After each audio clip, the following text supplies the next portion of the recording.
தூத்துக்குடி முத்தெடுத்து கொத்து வச்ச பல்வரிசை பார்த்தா ஒரு சுதி ஏறுது. அடியாத்தா மனம் சுரம் பாடுது.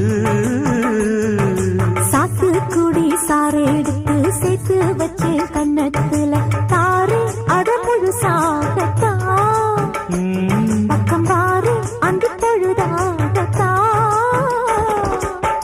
ஒன்னத்தான் தொட்டதும் தொட்டதும் கொங்கும் தேன் சொட்டுது சொட்டுது. சூடேறும் பொதுவாகத்தான் சுகம் ஈடேறும் மெதுவாகத்தான்.